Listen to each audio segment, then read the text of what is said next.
Hey everyone, welcome to the Worship Artistry podcast. My name is Jason Houtsma, and with me is Christina Koslanka. Hi Christina, how are you? I am doing splendidly. Splendidly. It's not 1,000 degrees anymore. It's not. It is definitely fall here in Washington now, where it's freezing in the morning and about 70 degrees in the afternoon, which is perfect. Yep. But then you're like, I don't know what to wear. Yeah, I've been mountain biking really early in the morning, and you always get started and you're like really cold and you're like, I've made a huge mistake. Very crisp. But then at the end of it, you I can't believe it's September. No, I can't either. I've had some friends in town and they are used to this kind of weather, but they have been asking me, they're like, Christina, you're so busy all the time. Like, is this normal for you? And I'm like, actually, yes. Yes, it is very normal. I'm actually just trying to avoid you. Actually, I'm just trying to spend every moment that I can with you. No, it's been a great time. How have you been? Good. I'm feeling, there's kind of this thing that we do at my church every year, right around, it's usually, I guess, it's Labor Day weekend.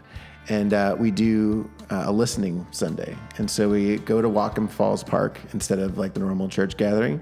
Which is just a park here in town. Yes. But it's a beautiful park. I mean, it's got these huge waterfalls. Yes. There's a lot of meandering trails. And so we are really intentional about just, a bunch of people gather and then we just kind of like talk. Sometimes we'll do a song or two. And then it's like, okay, go wander and find silence and just wait on God and see what he has to say. And That's so it's really interesting. Cool. Sometimes it's, people come back with a lot of like word pictures and that kind of thing. Mm-hmm. And for me, like that is my God love language. Like nature is where I feel small and feel very connected and very worshipful. I think, I love worshiping in gatherings and all that kind of thing, but man, do I love to get away and just be silent. And so always coming off that, I always feel good and kind of like ready then to take on the fall. Yeah. How do your like kids and some of like the younger people, how do they approach that service? It's a great question. So sometimes, early on, it's like, you guys can go play on the playground, but it's like my boys now are 12 and 15 and, my 15-year-old, not a huge fan of church right now, but came to that and did great. Like he was just like, I think 15-year-olds need that time. Like I know for myself, I very clearly remember the first time I was on a youth group retreat and they were just like, go wander the grounds. And I was just like, this is where God is. Like it just so cool. It was so meaningful to me. And so, it was cool to see him kind of maybe not engage in the way that I would, but at the same time, just go and spend time and find a spot. He's like, yeah, I have a spot I go to every year. And I just kind of sit there and do that. Really cool. And then my youngest, it's interesting that he's 12. And so I actually walk with him. So I don't quite get out of it everything that everybody else might get out of it. But you get some quality time. Right. Real quality time. Yeah. And really like we do a lot of wondering. It's just kind of like, man, I wonder how long that tree's been there. Like, do you think God knew that tree was going to fall? Like that kind of thing. And kind of little cool pictures. We actually had there was one point at which we went out and we found this tree that was kind of like had fallen across this swamp area. And for me, like it was just such a profound picture because he wanted to climb out on it. So he climbs way out and it kind of like drops under the brush, but you can still walk on it. Mm-hmm. And I'm sitting there watching him and he's like, it looks like you can't even get to me, but you can. Wow. And I just like had this thought about how often I feel like I'm somewhere, I'm working at something like, can God even get to me? Mm-hmm. And it's like, no, as the Father, I'm watching him. I don't want to help him. I want him to learn. I want him to go through it, but it's like, I'm always there. Yeah. And it's just a real cool picture. Very cool and picture. It's like, so it's a different experience with the kids for sure. Very cool service. I've never heard of that happening. I mean, my church service is just a very different context. Yeah. But that's so very cool. Yeah. It really is magical. And it just reminds us too that the church isn't this gathering in a building, that it's like, no, the idea is that we're the church everywhere and we happen to gather, but that's cool. But we like to be outside that as well. It's very similar to just this last weekend. We had a teens camp at my church. Mm-hmm. So this is our like middle school, high schoolers. And we did it right before school. Well, some of them already started school, but it's Labor Day weekend. So it's a good time to leave for an extended amount of time. And in the mornings, we'd have devotional time. So we have them wake up at 7:30, and at 8 o'clock they're at devotions before breakfast. So like no food in their system. So it's always a hit or miss. Yeah. It's a hit or miss, them up on coffee, just kind of get them started? Nope. They're I'm surprised actually of how I never struggle with waking them up. They're all morning people. It blows my mind. How old are they? They're middle school and high schoolers. That doesn't make any sense. I know. I'm blessed with them. But it was our devotional time one of the mornings. So our whole topic for the weekend was just about Holy Spirit and really diving into teaching about how he dwells in us and what that looks like, what that means. How do we walk in the Spirit? How do we live a life just abiding in that, And in the devotional time as well, we would spend, just maybe 30 minutes just like talking through it, like going into scripture and really teaching them of like, all right, and now we're going to go and spend time with the Lord on our own. And we were in the forest also. So I think it looked very similar where we were like, hey, just go out, like spread out, don't go very far. But let's just go read the word, like pick a couple chapters in the Gospels and like read and just spend time in nature, like in prayer, in whatever that looks like for you.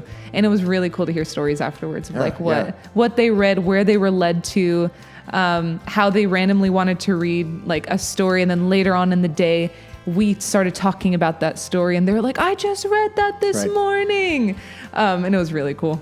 Well, yeah, it's funny, just culturally in the Pacific Northwest, you joke about how our town is, where we're located is the city of subdued excitement. Yes. There's always a lot of, everyone's kind of quiet, right? Mm-hmm. Just kind of more fits this area. But I just think it's so awesome when you go like, well, what did God say to you? Yeah. And all of a sudden people start just sharing, right? And you realize like, oh yeah, like God is talking. You might not be talking about it a ton. Mm-hmm. You might not be verbally expressing it or however, but that doesn't mean that like we're all here for a reason. Yeah. We're all here for a reason, like because we have experienced God in some way, right? Yeah, and so absolutely. It's just kind of cool the way that works. So very cool. Well, speaking of kind of different church cultures and different places, we have Andrea Olson on the podcast today. Yes. Andrea is a worship she's a worship artist, but she's also the leader of Overflow Worship. And they you'll hear the whole story, but really they're located in Minnesota, and really their heart is to equip small churches in their area, in their geographical location. And they are kind of expanding out beyond that, but really just supporting, like churches supporting one another. I think there's a lot of times we kind of get in silos as churches, and it's just really cool what she's doing. Her focus is on worship and just equipping, all like tons of churches in the area. And so we talk with her about getting that started, what they find important about that, as well as her own music and the music that has come out of that as well. So it's a great interview. So without further ado, Andrea Olson. Welcome to the podcast, Andrea. Thanks for joining us. Thank you so much for having me, Jason. I'm honored to be here. Well, I'm excited because you are not just an artist. You are not the artists are just artists, but you do more than that, right? Yeah. You write and you sing music, but you also are founder of Overflow Worship and like very involved in coaching and training worship leaders around the country. And so I can't wait to just hear your whole story. Excited to mine you for wisdom. So thank you for being here. Well, thanks for having me. I'm excited to just get to know you a little bit more too. I'm excited about just the little that I know about worship artistry, and just love what you guys are doing too for the church. It's needed. Like even just the little you were describing to me before we hit record. It's so needed what you guys are doing. So it's awesome. Well, we just got to keep spreading the word. It's funny how hard it is to get worship leaders to realize it's needed sometimes. Yeah. That's so true. Yeah. So let's start with that. So you're a worship leader, and then you've gone around in coaching. So I wonder if maybe you could start out just kind of telling me a little bit about yourself, just how you got involved in worship and how that grew, what has grown out of that for you. Yeah, absolutely. I think it it's interesting as an adult looking back on things that have happened throughout my life, even, in childhood, and I see the ways that God was writing my story, even from an early age.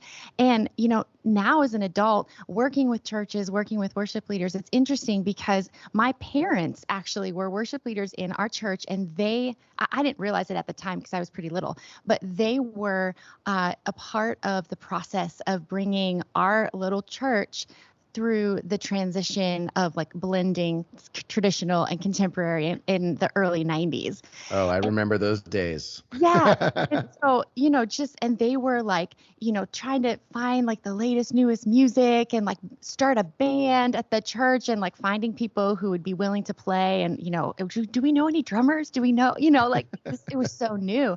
And it's just fascinating to me that I got to watch that, and I got to watch my parents in that, because now, however many years later, that's a huge part of what I get to do. And so for me, it started then, but then when God really started to grow that in me is after I, was done with college and was married, and my husband and I were in a church. He was the youth pastor, and they asked me to be the worship leader. And it was this small, sweet church. And, I began to notice that there was a desire for that people had to be on the worship team, especially young people. And so my husband being the youth pastor, the kids' parents would be like, "Hey, you play piano, you sing, you're the worship leader. Would you be willing to teach our kids to be on the worship team?" And teaching has always been something that I've loved to do. At that point, I was teaching privately. And so, I would just take them under my wing and like teach them how to read chords, because nobody was really bridging that gap of, classical to how that translates on a Sunday morning platform. And so I just, with the people that God put in front of me, I was just like, "Hey, yeah, I could help you learn how to sing harmony or learn how to read a chord chart." And then all of a sudden, I guess other churches around the area started to hear that there was this girl who was like training people. And so it was a very organic thing where they would just call me and say, "Hey, would you be willing to work with our intern? Hey, would you be willing to, come in and work with our vocalists or sing with our worship team?" And at that point, I just felt like, I was just saying yes to the thing that was in front of me. I didn't really see this big picture, this big story that God was writing, which probably is a good thing. I think I would have been super overwhelmed, if he would have said, "This is what, I'm calling you to step into." And, all the while I was, writing music and releasing music and not really seeing the bridge between those two. And then in 2014, the Lord just put it on my heart to have a conference. And for all these people that I had met, these churches, these worship teams, and these people that I had met, to just invite them all to come to like a training central just for a weekend. And, I was like, "Okay, I can do one. Like, I'll do one, and then I'll just be like, check." And I'm sure the Lord was kind of, smiling, because it was so clear to me after that first conference that there was something inside of me that just came alive. And it was just so clear that he was beginning something new. And so that really was like the official birth of Overflow Worship. It was really just the Overflow Worship Conference. But since then, it has grown into a ministry that serves and supports worship leaders and their teams in the local church volunteer supported context. Mm-hmm. And that is exactly who, it sounds like you guys serve too, right? It's like right. Those are our people. Yeah, exactly. And so, what I love to do is just equip people with tools that help them know that they can thrive with what they have where they are. Mm-hmm. And, just getting to come alongside of people and empower them with, encouragement, or training, like through a conference, or just saying like, "Hey, we don't have that resource, but there's this guy named Jason at Worship Artistry. They have this resource. Like, you should go check that out." And just kind of being like a champion of worship leaders and their teams. And then the personal component is then, these teams come to our conference, and then I get to go in if they invite me into their church and say, hey, how can we apply this to your context? Take these bigger concepts that you learned at the conference from all these, worship leaders that came in from all over the country to speak and lead. And how do we then build a bridge and help you know what that looks like tailored to you? And so I just get to rub shoulders with these people and hear what's going on in their churches and in their lives and lead worship with them. And it's just been a really amazing thing that I definitely could not have fabricated myself. So I know that God really has had his hands in the process. So what were some of the things about that first conference that you were just like, oh man, that just hit it out of the park? I think sometimes, I've been to a number of conferences and they kind of all do different things. There's kind of messaging and all that kind of stuff. Like, what were the things for you that you were like, oh my gosh, like this was awesome. I want to keep doing this. Yeah, that's a great question.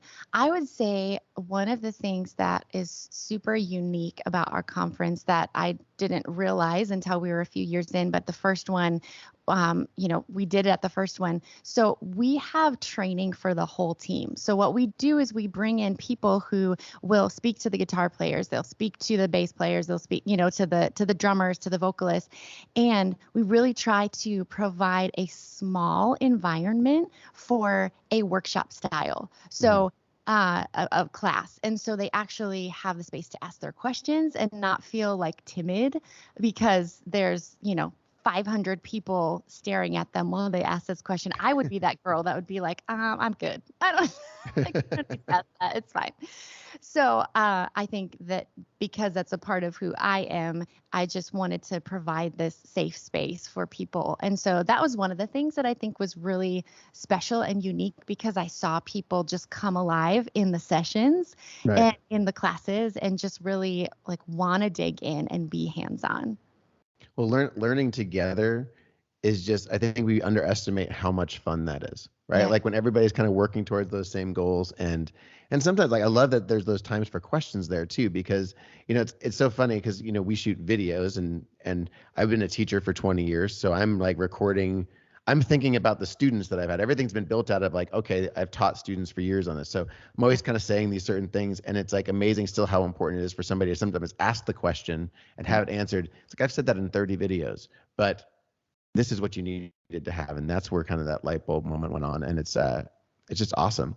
So what are some common things that you've then seen? Like, as you've kind of brought churches together, as you've traveled, as you've done things, kind of gone into different churches, are there certain things that kind of carry across everybody? Like oh, churches often really, if they would just do this thing different, or if they would just approach it this way instead of this way, it would make a huge difference. Like, are there things that you see that are common across a lot of churches?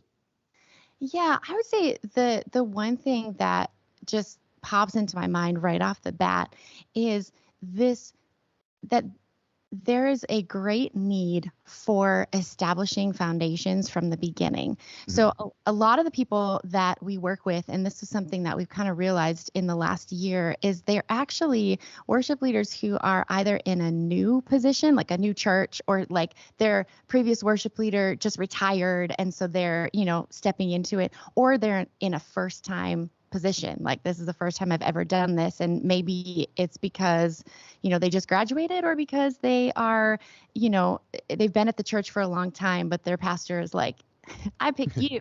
Yeah. Right? You know how to play that chord. Yeah. Go run the team. Exactly. Well, and there exactly brings me to my point of like this misunderstanding about what it actually looks like to lay the foundation and to start with a sturdy foundation underneath you. And I think for me, what I see the common thread is, I guess I see the people who do that really, really well. And it's very noticeable. It's like their team of volunteers is thriving. It's, maybe it doesn't matter size, but it's just, you can tell like they're a thriving team. And there are systems in place that are efficient, and all of these things. They have, spiritual growth tools that they lean on and do together as a team. And then there's the teams that don't, and it's not because they don't want to. right? It's not Right. because they're just like, oh, I don't care. No, no, no, no, not at all. It's because it's overwhelming. Like, where do I even start? And so that's a common thing that I see. Either I see it being done and it's like, wow, I just want to tell that worship leader, like, I see you, and I see all the hard work you're doing, and it's amazing. And then the people who aren't, my heart and my goal is to come alongside of them and help them just start building from where they're at. Because as you know, it's like you don't realize that you're on the path to burnout till it's like too late. Right. Oh, that's never happened to me. I don't even know what you're talking about. Right. Me neither. I'm not speaking from experience, but from what I've heard. Right. And so that is something that I see a lot, and especially in the last couple of years. And I just have such a heart for helping people see that, like, it's not too late, but like there are things that you can be doing that will just help you thrive for the long term and for the long haul. Well, and it's so interesting because it's sometimes it's so, like, we get so caught up in certain points of it, right? We end up focusing on the things that we're maybe not so good at. Like, I'm not the most organizational person. Everyone knows this about me. But I can lead in these certain areas, and then being able to lean on other people that can kind of like, hey, can you help me with this? Not necessarily like forcing them to do it, but kind of just recognizing that, because we spend so much time trying to fix our things that are broken. Right. And it's like, and that takes way more energy than like working in the areas where we thrive and are good. And like with worship teams, like time is such an issue, right? Like how many do you ever, so you were saying like, you have a lot of people who are volunteers or just kind of got thrown in this position. We see that all the time as well. It's amazing how many emails we get. So I just started, our worship pastor left, and I guess now I'm in charge, Yeah. But I think sometimes, like, as worship pastors, we get the idea in our head that like everybody looks like Maverick City, or everybody looks like, this big, the stage and the lights and all the things. And it, I think so much more often it's like, it's a guy on a guitar that he's trying to keep in tune. And, like, with the people that you're working with, what does success look like for that small church worship leader? Like, what are things that you want them to aim at and say, like, hey, you're doing a great job if this is happening. Forget about all the other stuff. Forget about how big this thing is. Like, how do you, and use the word context, like, how do you in your context really succeed? Yeah, that's a great question. And I think you're exactly right. It's like we look outside of where, we are and see, like you said, all the things that we're doing wrong or all the things that we don't have. And there are so many amazing churches out there that God has, put in a place of like public eye, right? Like you said, we see these churches and we see the amazing things that they're doing and songs that they're writing and all of that, and they're a blessing to the church body. But the reality is, 95% of churches in America are under 500 people. Right. And, so it's like, and most of them actually are probably more like under 250. And so we're dealing with that's the people that we serve. And so, I would say, here's some things that would be a helpful measure for success. Number one would be, first of all, if you have a team of people who, and I'm not talking about team as in size, like, it has to be at least 10 or at least 20, right, or you're failing. No. If you have a team of people that are bought into the vision with you, then that is gold. It's amazing. And you are succeeding in that. And I don't care if it's one person. Like, I don't care if it's the senior pastor and you, like, you got to start somewhere. And I would say that just pause and look around you, right? Pause and look around at what God has given you and what he has placed in your care and within your church and your community. And just know that there is purpose in your placement. There's purpose in the calling that God has placed on your life. And just because it's not maybe in a really big public eye doesn't mean that you're doing something wrong. And so I guess pause and look around you at the people that God has placed with you and then start building from there. And to me, like just acknowledging like, hey, you know what? I've got Johnny over there and I know that he's going to push the faders really well. Right. Back at the soundboard, and that like celebrate those things. I say that often. So that's kind of a long answer for the first tip to success, but it really boils down to just like celebrate where you're starting, celebrate your beginnings, because the chances are that if you kind of put your blinders on and stop looking outside for just a minute and look at where God has placed you and what you have, you're going to see a lot of things that you can be grateful for and a lot of amazing things that God has already given you. So that's kind of the first thing. It's like a mental, emotional, like reset, I guess, right? And then I would say, another like measure for success for you is you see growth in your team spiritually. I feel like that is something that sometimes we overlook because, we're working with volunteers, right? So it's not like we want to be like, well, hey, and by the way, if you're on the team, you're required to come to this like 3-hour discipleship thing, and which isn't bad, but the reality is you're probably going to get people who are like, I can't do that, and so I would say if you see growth in your team spiritually, that is huge, because you never know. I tell people this all the time. You never know like who you're sowing into. There's this one girl who like I started teaching voice lessons to when she was like 14. And then I heard that she played guitar, and then I heard her play guitar, and I was like, who are you? Like, who plays guitar like that when they're 14? And so then I was like, hey, would you ever want to like play on the worship team? Like, I think you could do it. And she was real shy and was like, okay, and then, here we are like 10, 13 years later, and she is the worship director at the church that we used to be at before we moved. And it's like, wow. I mean, that God just used that small thing that I didn't think was a big thing. I was just like, well, she's really helping me out. Like she's playing a guitar, like, and I can encourage her, and like, I can help her along in her journey, but you just never know who you're sowing into, and the wide reach that you may have, even though you feel like you are in like a small place. It's just that comes back to that not despising our small beginnings or where we are, because we just don't know. We just don't know what God is doing. And so I just encourage you, like, hey, if you're sowing into your team and you see them growing spiritually, that's huge. That is just such a huge thing that you can sit back and say like, okay, I feel really good about this. Like I see growth in my team, and they're, like leaning in and leading with more strength and with more confidence. That's just such a huge thing. So I would say those are kind of the first two. And again, they're not like skills based, right? Mm-hmm. But they're so key. And that's really where I land a lot of the time, is on the spiritual and the leadership side, because we have to, have those foundations before, we can really talk in depth about the skill. And I guess the third thing would be, if you can look around and say, you know what, they don't need me up here.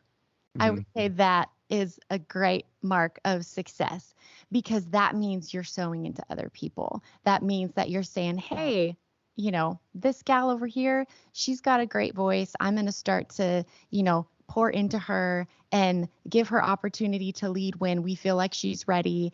And then all of a sudden you have empowered people with the giftings that God has given them, because I think the mark of a great leader is one who knows what they're really good at and is okay to say what they're not. Because worship leaders, here's like a news flash.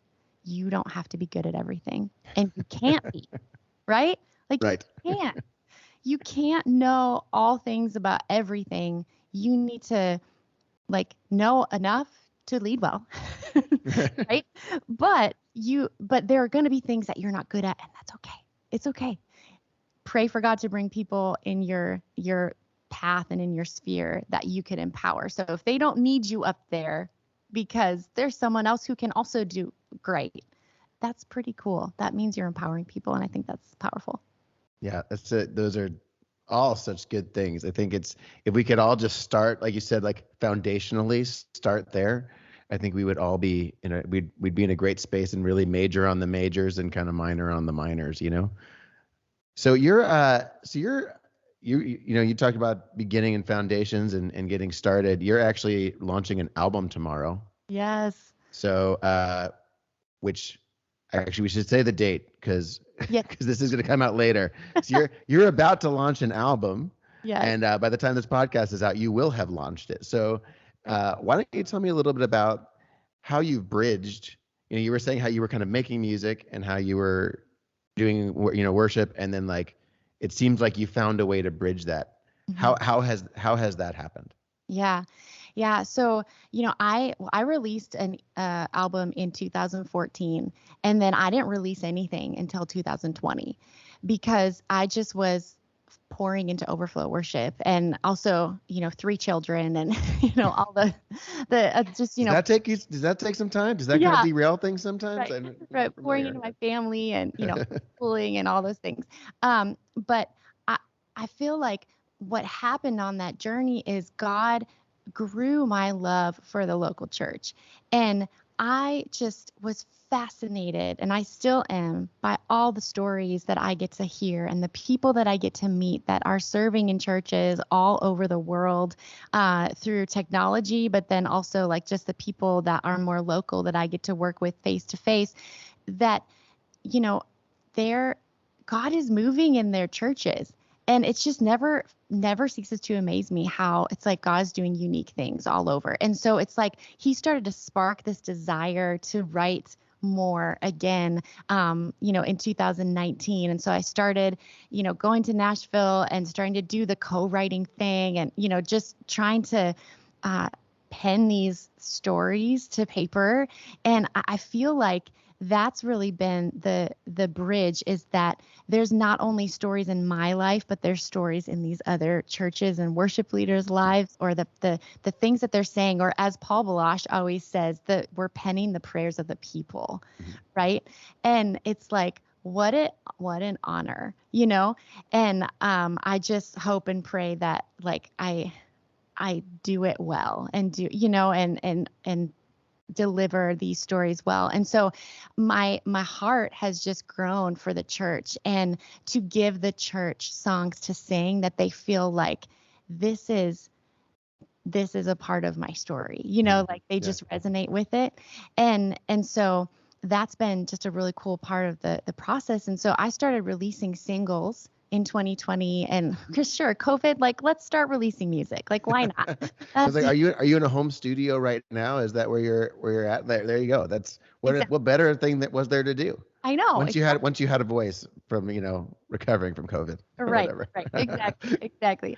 And so I started releasing singles, and then here at the start of 2022, it's just like really clear. I've got all these songs, all these just stories and things that I want to deliver to the church, and I want to deliver to the people of God. And so we started working on this project, and the whole theme of the project is meant to give people an opportunity to pause in his presence and to Selah.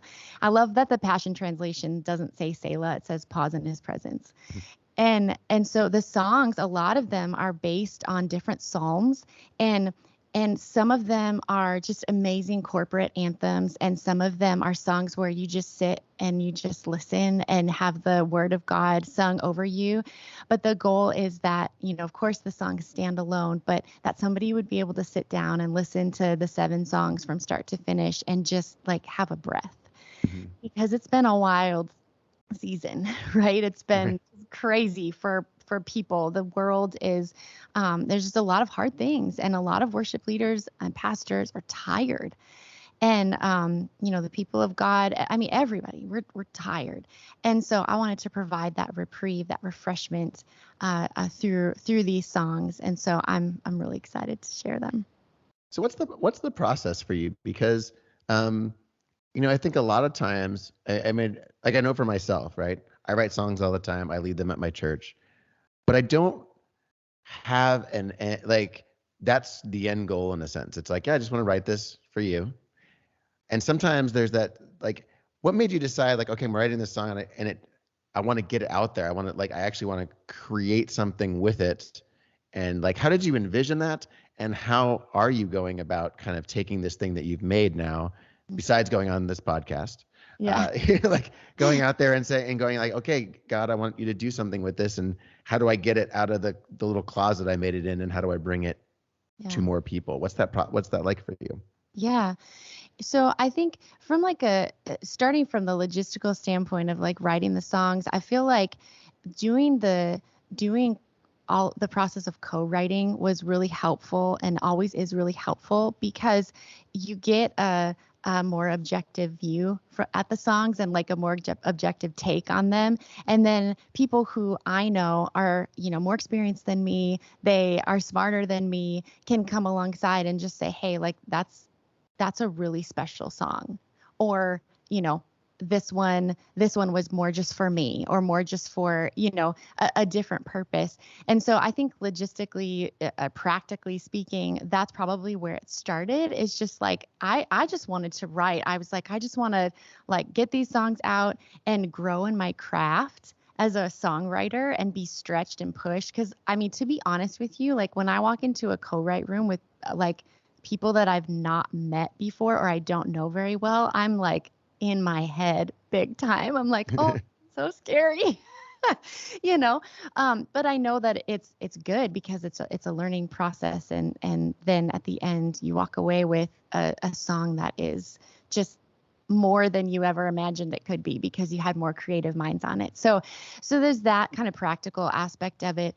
And then it was really for me where it starts is wanting to share these with our community at Overflow Worship, and just like, hey, I feel like their voices are in these songs. And so it's kind of like, if I wrote a song, I would want to, if I wrote a song for my mom, I would want to like share it with her, And so feeling like there's voices and stories, so to speak, inside these songs. I want to share them with our community at Overflow Worship. And then as I've prayed about it, it was like, it was just really clear in my heart, to be honest with you, that the Lord was like, it's time, And I think there's such this project has a part of me in it that I've never like given before. I don't think like it's been such a amazing and hard process of just pouring myself into this project. And so I just feel like there's this aspect of it that I knew, like, I just knew this is what God wanted me to do, is to share it with people. And so I feel like there's something in each one of the songs that can not only minister to the community of Overflow Worship, but also to other people as well. And so I guess that's a little bit of the heart behind it, and practically and then spiritually, just in my prayer life, feeling like God was saying, yeah, you know what, it's time. I've put these songs on your heart, this story, kind of weaving this story of psalms and prayers, and I want you to just trust me. That's what I feel like the Lord is saying through this, like, trust me and be okay with whatever happens, because he's the only one who can give life to a song. He's the only one, as long as we work as hard as we possibly can, right, and do what we know to do, the rest is up to him. And so I think the ask of him was to just that I would trust him in that. Well, that's amazing. So I know they're all your children, but if you like, what are some of your favorite moments on the record? I think every musician, when we work on projects, when we work on songs, like, there's either a lyric or a musical thing that like stands out, and you're like, oh, when when that bass comes in right here, or this like cool, weird thing we did in the studio, like what are some of your favorite moments on the record? Yeah. Okay. Well, the first favorite is actually the string arrangements. So I am a classically trained pianist. I studied at a conservatory for college piano performance, and I have always been so moved by like orchestra and just by the power that is in that. And so I worked with an arranger. His name is McKendry Tucker, and he is one of the most talented people I've ever met.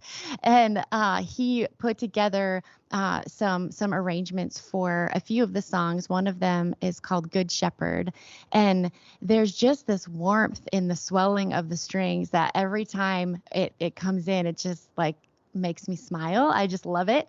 And I think that it really adds to just the heart behind it of like giving people that peaceful atmosphere to pause in presence. And so that I would say is the first one. And the other one with the strings is this arrangement of Blessed Assurance. So the album ends with Blessed Assurance, and then there's an instrumental closing the album because I wanted to give people an opportunity to like digest what they had just heard and like take a deep breath, right? And Blessed Assurance is just such a special song to me. I have hymns are like deep in my roots. My grandma is just this amazing piano player who can play any hymn in any key at any given moment. And I grew up hearing that from her. And even now in her later stages of dementia, like she still plays like a dream. It's just like deep. It's amazing. That's awesome. It's so cool. And so I wanted to kind of bring this beautiful, rich hymn back to life in a new way, in a way that I'd never heard it done before. I just heard it inside my head. And so I just sat down with my piano and kind of plunked out these unique chords, and I sent them to McKendry with a scratch vocal, and he basically orchestrated the whole thing around my voice. And it just, I mean, it's one of those things that I love how it grows through the end, and it's very unique. It's very, very like powerful in the instrumentation. And so I would say that's one of my favorite songs, just because I love to rearrange hymns. Like that's always something that I've loved to do. And so it's a really unique one and a really special way to close out the album. So I would say that's kind of a long answer of just like all the strings. I just love it. We got real people playing real strings, and it's just beautiful. And then I would say the other thing is probably just the first track, What a God You Are, is one of my favorites. I wrote it with Meredith Andrews and one of my good friends, Melanie Waldman, and it was just this really special time of just sitting in Melanie's apartment, and just the three of us with the keyboard and the acoustics. And it's just a really powerful song. And I love like the strength that came together with it in the studio, like all the instrumentation added in, it just has power. And so it's fun to see it come to life from that early stage to what it is now. So those are a few things. Well, it's awesome when you can feel so good about it. I always feel like when you're recording, there's like this tension of like, is this going to be everything it is in my head? And it sounds like you kind of like achieve that and more. Like it's awesome. I can't wait to listen to it. Thank you. I feel so grateful for the people that God's put in my path to help bring it to life, and to like, mine the ideas out of my head and then, make them better than I thought that they could be. And I worked with this amazing vocal coach. Her name is Jan Smith. And I feel like she just was able to breathe a new confidence into me and pull things out of me that I knew I could do, but I maybe didn't believe that I could. And so I'm so grateful. I feel like it wouldn't be what it is without all those people. And I just kind of look around, I'm like, wow, God, that was so kind of you to allow me to work with these people who like love the Lord and like love the church and love the mission and vision of the project. Because that's what I really wanted. I didn't want to just crank out music for cranking out music. I wanted to work with people who aligned with the vision, and to also just make something really special that is an encouragement to people. Very cool. Well, I can't wait to listen to it. I will have listened to it by the time this podcast comes out. So I'm looking forward to talking all about it in the future. Andrea, thank you so much for taking the time and like sharing your life and sharing some of your story with us. I think it's always encouraging to hear kind of where things come from and the things that we learn along the way. And the more that we can share those things, it's just what this is all about. It's way fun. So I can't wait to listen to the record. Sounds like it's going to be awesome. And thank you for taking the time with us. Thank you so much for having me, Jason. It was really great to chat with you today. Man, I really liked her heart. I know. I think there's something about, I think when you get outside of the cultural industry that is worship. Yes. Right? The things that we see on Instagram and all the stuff. All the show and lights and glitz and glamour. Right. Which I don't have a problem with. I understand that when you videotape things, you want them to look good. Yeah. Totally get that. Yeah. But at the same time, I think when you really kind of get around local worship leaders, it's just a very different picture Absolutely. of what they're dealing with. And I think we make a huge mistake when we decide that this is what, like, we're trying to get to this goal or we're trying to serve this kind of church, and instead just go, how do we help you? Yeah. How do we get underneath you and lift you up to do what God has called you to do, which might not be this thing over here that I feel like all of the world is telling me I'm supposed to aspire to. Yeah. I've been surrounded by a couple of friends from the Netherlands recently, and they've been challenging my thinking because they come from a very different environment in terms of church, where it's either no one goes to church or it's very traditional. And so it's just very, very different. And they've been challenging me and even like, well, Christina, what if you don't come to church? Like, can your church just worship on their own? Like, why couldn't they? Like, why do you feel like you have to be there? Couldn't church just happen because worship isn't a band. So couldn't the people just sing on their own? Like, and they would ask me these questions and I'm like, I mean, technically, yeah, you're right. But I was like, I can't even imagine that happening. Like, I almost like can't let myself try that, you know? But it's just been such an interesting conversation. But it just speaks to how worship is just so different in every different context in church and community and country and culture and everything. Well, it's funny. I will say, you know, I helped plant this church, Mosaic, like 15 years ago. Not the big Mosaic, the small little one in Bellingham. My little Mosaic. Yeah. A little tiny Mosaic. And it's funny, you know, it really came out of asking a lot of those questions. It's like, what is following Jesus and what is this cultural thing that we're taught? And I will say that we've asked a lot of hard questions, and we were very much about like the church is not a building. You know, it doesn't need to be about this gathering. It doesn't need to be these things. But I'll tell you what, gathering is really important. Being with other believers, especially in a very secular environment, is very important. Yeah. And, you know, we live in a very secular environment. I know that, you know, Europe is very secular as well. And, you know, it presents different challenges. I think if you go to a church, a place in the Bible Belt, it's just going to be a different challenge, Absolutely, right? Yeah. But I do think that that was one thing that out of all the things that we kind of like took and put away, it looks very different than a lot of other churches, but at the same time, in a lot of ways looks the same. But gathering together is still just like the main thing. Yeah. I'm not going to make somebody feel guilty if they're not there. But I just know that I miss it. Yeah. You know, I get to like, oh, you know, like, yeah, nobody's going to be like, hey, where are you? Like, you need to be here at these 10 different things. Yeah. It's more like, how can you support the community? But at the same time, gathering together is just huge. So yeah. And don't give that up. Yeah. And if you're in the Minnesota the Minnesota area. Yes. Wilmar. I don't know if I'm saying that.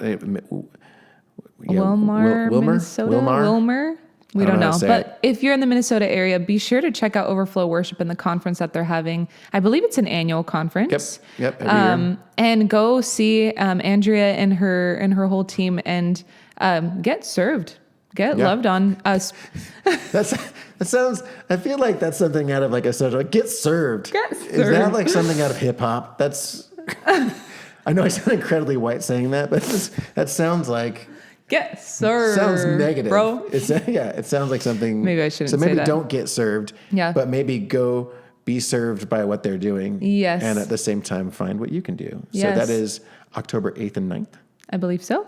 Yep. And great time of worship. Yeah. And you get to, it's small enough. Like you get to be with the people that are putting it on, which is really cool. Yeah. And we'll add the link in our bio on this podcast to go check it out. Awesome. And while you're on the interwebs, be sure to check us out on worshipartistry.com. And if you haven't already, start a free trial. Check us out. Learn over 600 different songs on whatever instrument. And if you don't even play an instrument, start learning. I'm learning right now. Yep. We talked about this last time. I'm being forced to learn how to play guitar. But okay, nobody's forcing you. You make it sound like It's I'm my forcing pleasure. you. It's my You make it pleasure. sound like I'm doing it. Like who's forcing you? No one's forcing me. Okay, well, this there you is go. my pleasure. This was your idea. To learn. It was my idea. But join me in learning, and we'll see you next time. Get served. Good one. Get served. That's good. That was awesome. Just go and get served.